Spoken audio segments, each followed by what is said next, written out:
이순신입니다.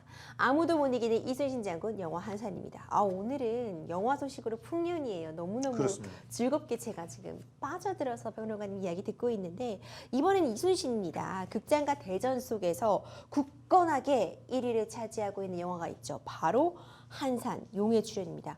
500만 관객 돌파 목전인가 봐요. 아마 오늘 500만을 돌파할 걸로 보입니다. 근데 비가 이제 이렇게 와서 맞아요.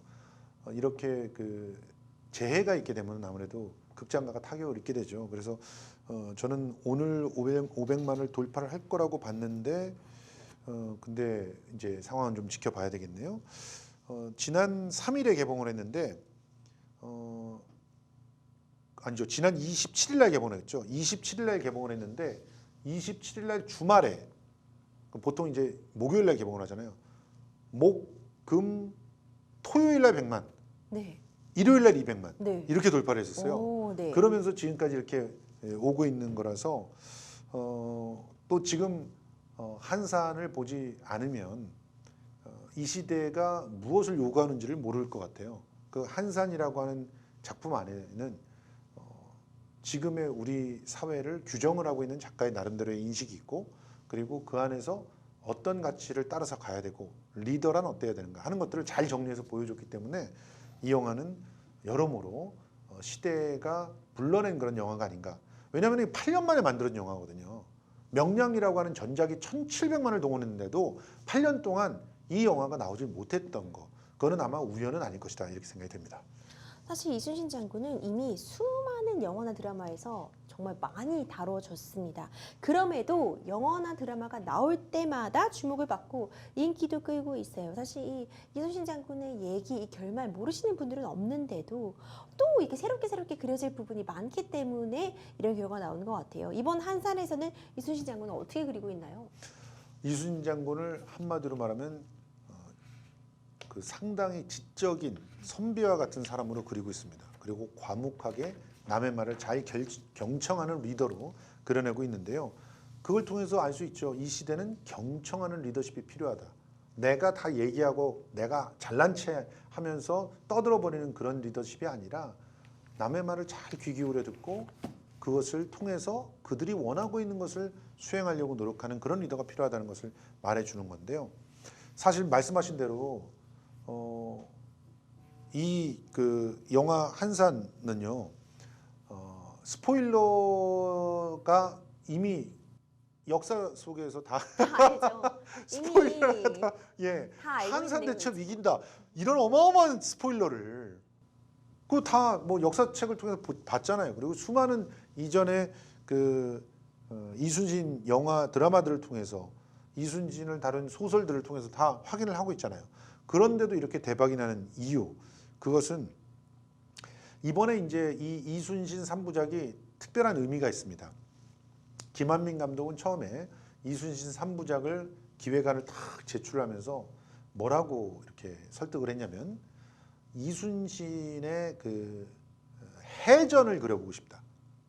그러니까 이전까지 이순신의 삶을 막 그려본다거나 이순신과 또 그 뭐 이순신의 숨겨져 있는 얘기를 탐구해 본다든가 뭐 또 그 다른 각도에서 이순신의 뭐 어떤 면모를 갖다 살펴본다든가 이런 것들은 많이 있었어요.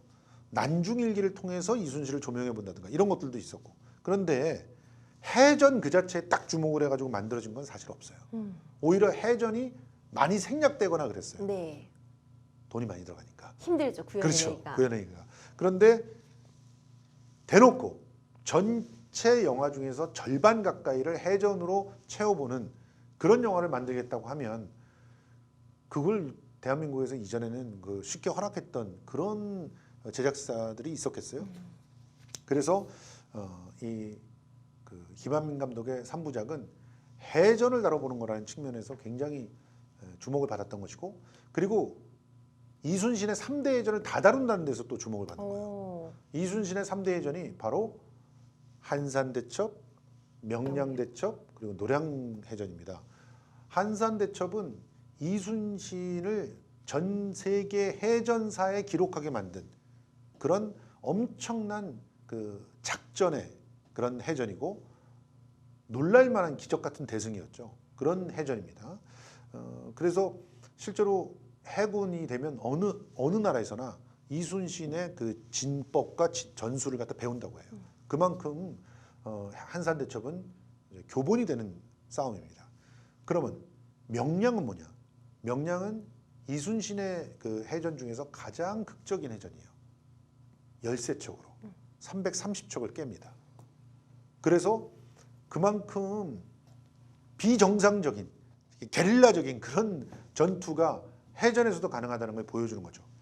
대신 이제 한산대첩을 그리기보다는 돈이 적게 들겠죠. 그렇겠네요. 열세 그렇죠? 척이면 되니까. 그다음에 노량해전은 역시 역대급의 해전이지만 특히 이순신이 죽는 해전이고 밤전투가 아주 절반 이상을 네. 차지하는 그런 해전입니다. 해전은요 밤에 하는 것은 자살행위라고 그랬어요. 그렇죠. 아무것도 보이지 않잖아요. 옛날에 무슨 조명이 있었겠어요? 그리고 내가 조명을 켜는 순간 어떻게 돼요? 그냥 표적이 돼버리죠. 그렇죠.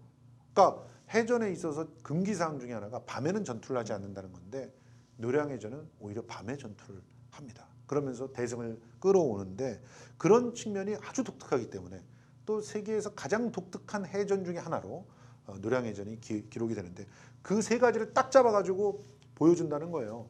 그러니까 이제 어떤 분들은 야 이거 성공만 하면 대박인데 어떤 분들은 야 이거 안 돼. 이렇게 생각을 했었던 거죠. 그래서 김한민 감독이 선택했던 거는 가장 극적이고 가장 드라마틱한 그런 해전. 그래서 명량해전을 제일 먼저 한 겁니다.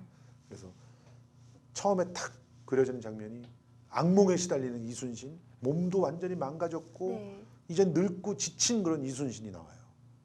그렇지만 용장이죠. 목숨을 걸고 마치 불나방처럼 330척의 척 지휘선 하나를 갖고 도전을 하지 않습니까? 네. 그리고 그거를 줄을 던져서 어민들이 어선으로 구해내는 장면, 기가 막힌 명장면 아닙니까? 이제 이런 걸 통해 가지고 이순신이라고 하는 사람의 그 신화적인 완성이 이 명량에서 어떻게 이루어졌는지를 보여줌으로써 가장 이미 시나리오상에서 재미가 있는 그런 시나리오니까 먼저 제작이 될 수 있었던 거고 또 상대적으로 해전은 돈이 좀 덜 드는 장면들이었고 네. 그래서 굉장히 대성공을 거뒀죠. 근데 1,700만을 넘게 대성공을 거두고 난 다음에도 어마어마한 규모의 한산대첩을 그린다는 게 굉장히 부담스러웠던 쉽지 않았죠. 거죠. 그렇죠. 그래서 김한민 감독이 꼼수를 냅니다. 네. 어떤 꼼수를 내냐면 낮에는 한산을 찍고 밤에는 노량을 찍고 네, 진짜로 그렇게 생각을 했어요. 그래서 두 작품을 같이 제작하는 방법. 그러면 아무래도 세트들도 미리 만든 걸 그대로 쓰고 하니까 돈을 좀 줄일 수 줄일 수가 있는 있겠군요. 거죠. 그래서 8년이 걸려서 이제 이 한산이 만들어지게 됐던 것이고 노량은 조금 있으면 나옵니다. 다 너무 찍어놓은 기대가 거죠. 되네요. 네, 그렇습니다. 평론가님, 이 한산이 이 해전 장면을 바다가 아닌 곳에 촬영을 했다면서요? 예, 이것도 역시 명량을 찍어봤어요. 명량을 찍어봤는데 미치겠는 거예요. 너무 단순한 장면인데도 갑자기 비가 와버리네? 그럼 못 찍고. 네, 못 찍어요. 또 너무나 단순한 장면인데 우리가 생각했던 것보다 파도가 셌어. 또 못 그래서 찍고요. 기우뚱거리면서 카메라가 자빠졌네? 못 찍는 거예요. 이런 일들을 겪고 나서 야 정말 더 제대로 된 해전을 찍으려면 완벽히 감독이 통제할 수 있는 곳에서 찍어야 되는구나 이렇게 생각을 하고 이 노량해전에서는 특히나 밤 장면이기 때문에 밤엔 진짜 위험하잖아요. 찍을 때도.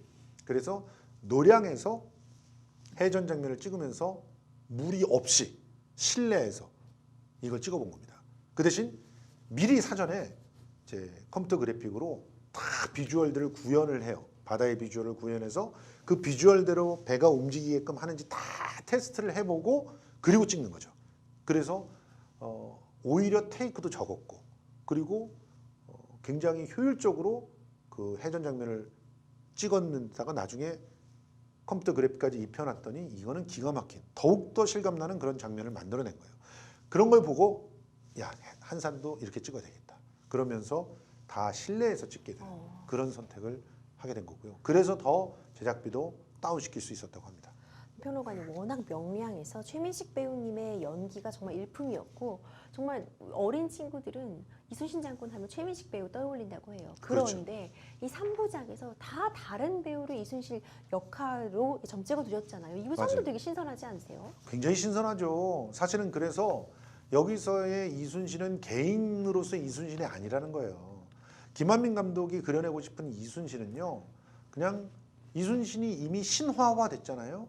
그 신화된 이상적인 모델로서의 한 존재를 그리는 거예요. 그래서 지금 현재의 문제를 타개해 나갈 수 있는 이상적인 리더는 어떤 리더인가를 계속 탐구하는 겁니다. 그래서 결국은 이 3부작은 리더 찾기다 이렇게 볼 수가 있는데 이번 한산에서 그려낸 박해일의 리더는 정말 지적인 리더입니다. 그래서 모든 면을 수십만 번의 그 시뮬레이션을 통해 가지고 더 심지어는 또 여기 보면 해전 장면만큼 중요한 장면이 요거는 노출해도 괜찮을 것 같아서 말씀드리는데 연습 장면이에요. 그 진법을 연습하는 장면이 나옵니다. 네. 사람들은 이해를 못하는데 그 진법을 계속 반복해서 연습을 시켜요.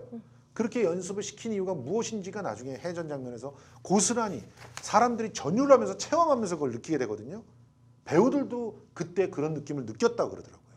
그 장면을 찍으면서 아, 내가 여기서 어떤 감정을 느껴야 되는지를 알게 됐다는 거예요. 그렇죠. 이 참 놀라운 일인데 감독이 직접 체험 속에서 배우들을 각성시켜서 그래서 최상의 연기를 할 수 있게끔 만들어 준다는 그런 얘기인데 결국 이 한산에서 구현해낸 리더는 최고의 전문가인 거예요. 근데 그 전문가가 자기 고집을 먼저 세우지 않아요. 얘기를 듣습니다. 충분히 듣고 말을 하지 않고 다 취합을 한 다음에 네. 모두가 가장 바람직하다고 생각하는 장면을 선택을 해서 자기가 갖고 있는 전문적인 지식으로 그 타겟책을 구현해내는 것. 그런 리더가 지금은 필요하다.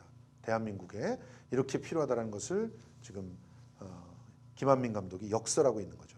노량에서는 과연 어떤 리더를 구현하게 될지 기대를 해보겠습니다. 우리가 보통 이순신 장군 하면은 우리 그 동전에 그려 있는 모습, 용맹하고 위험 있는 모습 생각하는데 실제로 어떤 인물이었을까도 좀 궁금해요. 실제로 박해일과 가장 가까웠다고 해요. 그래서 김한민 감독이 감히 얘기한 건데 실제 실존했던 이순신과 가장 가까운 그 배우는 박해일이다.